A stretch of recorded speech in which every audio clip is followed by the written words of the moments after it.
It's been a chippy week here in the country. A lot of name calling, a lot of conventions. The convention to me, it felt like, you know that channel when you turn on your TV in the hotel room that's just there, nobody knows why, but it's just running that same message on loop all day long. Have you ever seen that channel? I have seen that channel. I kind of felt you're right. It was kind of like that. Yes, it was. I felt it was kind of cure to my insomnia. You know, I mean, seriously, if you can't get to sleep, turn that thing on. Maybe the volume just a little bit low, and you'll soon fall asleep. That's pretty funny. That is funny. I think my personal highlight, Billie Eilish is a very talented singer, just didn't look like she wanted to be there. It looked like, some of those endorsements looked like they were coming at gunpoint.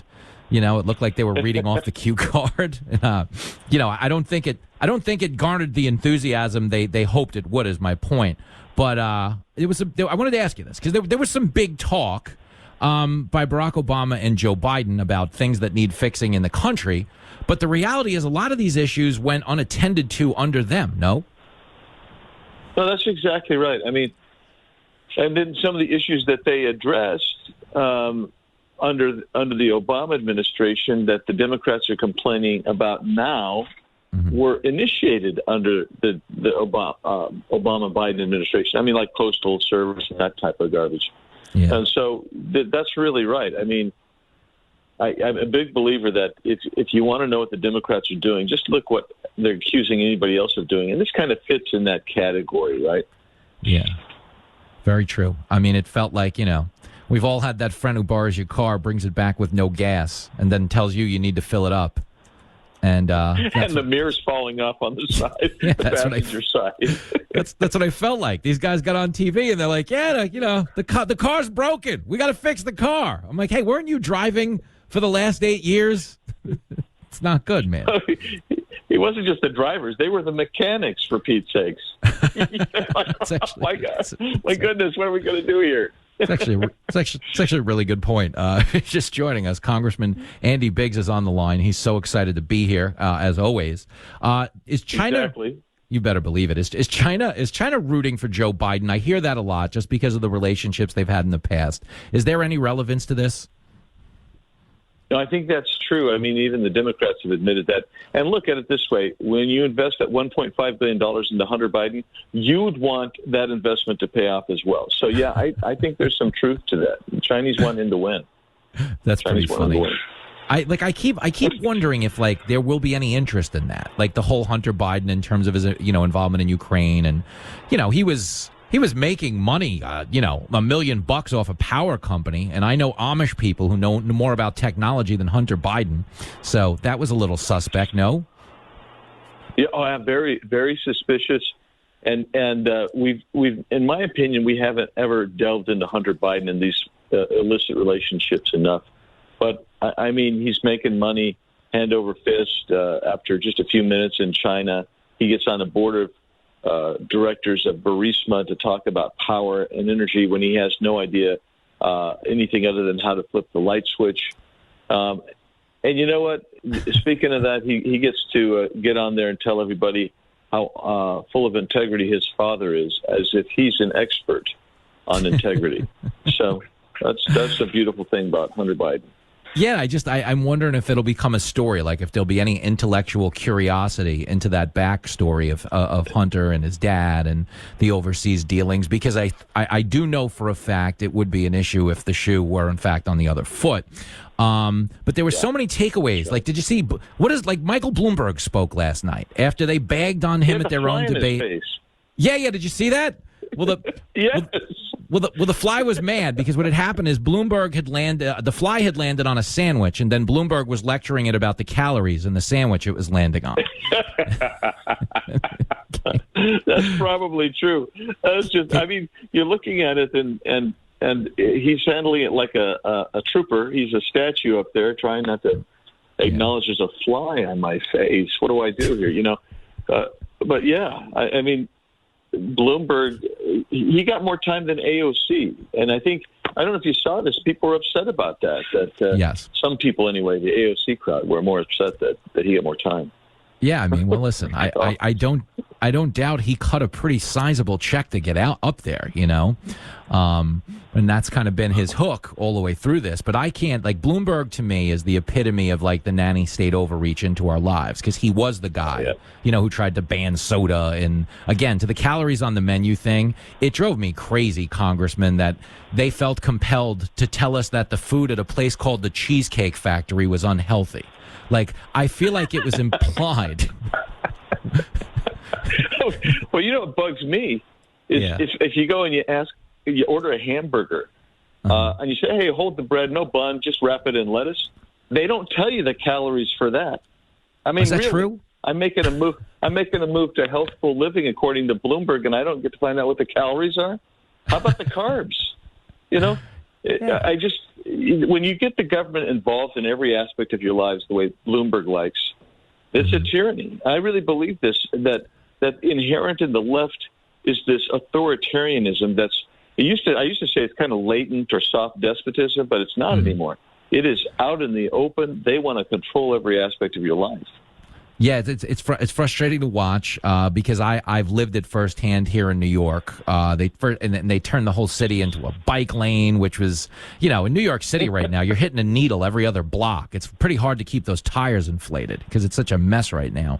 But when we talk about, government overreach, I know, out by you, there was a big protest yesterday. I believe it was bar workers trying to get their businesses reopened. If ever there is a cause my listeners can get behind, it's bar workers getting back to work. The data I saw, you had retweeted something about the data in Arizona. It sounds like the worst is behind us, no? In terms of the virus? Yeah. No, it's way behind us. I mean, hospitalization rate way down, fatality rate way down.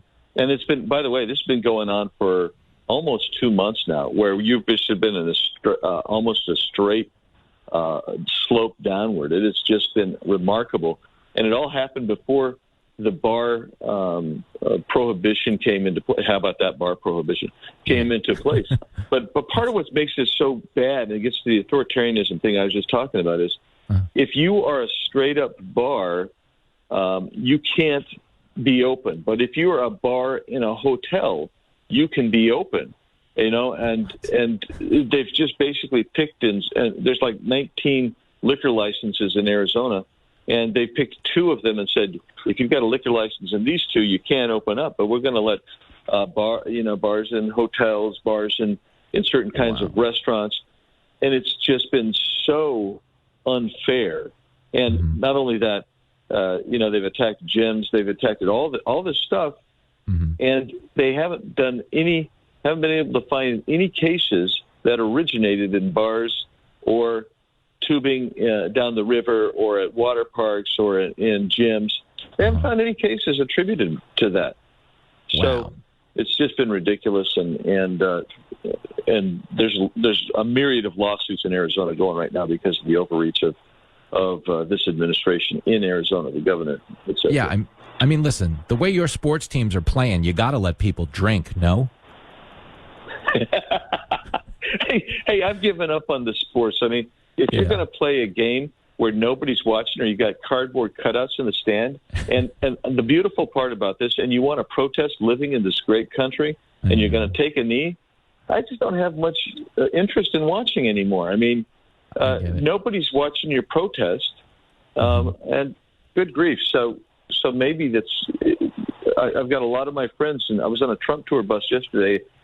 Great tour, but they were talking about drinking. They wanted to drink because they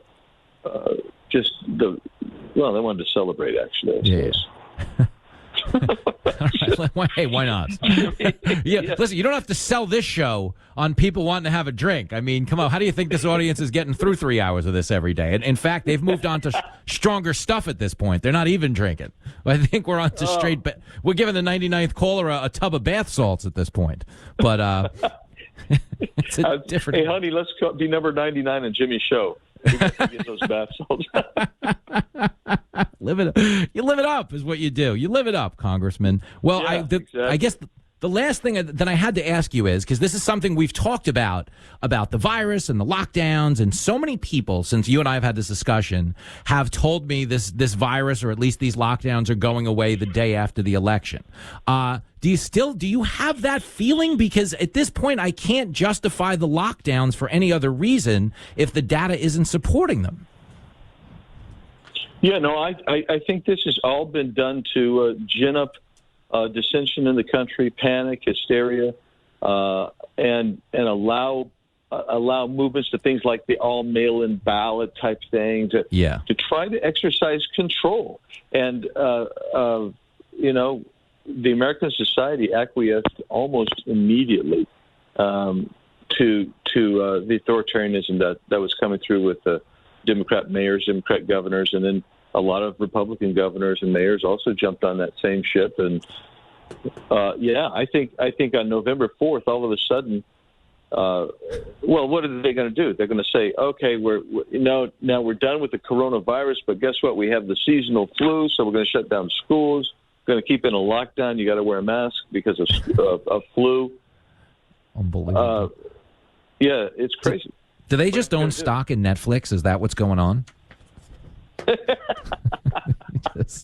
Yeah, better to own stock in Netflix than in Goodyear tires right now. Just saying. Hey, there you go. That's a good point. I'll tell you, that was no pun intended, but they got a flat with that one, huh? They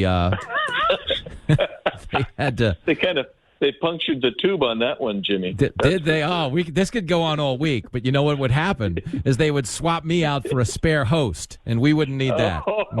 Hey, good night, everybody. Go ahead. Yeah, let's just jack it up and take it off the jack and get rolling again. That's all. Hey. There's no reason to reinvent the wheel here, pal. Let's calm it down. I can't. I can't keep up with you. Well, I'm up on blocks. I'm a car up on blocks. Jimmy, no tires at all.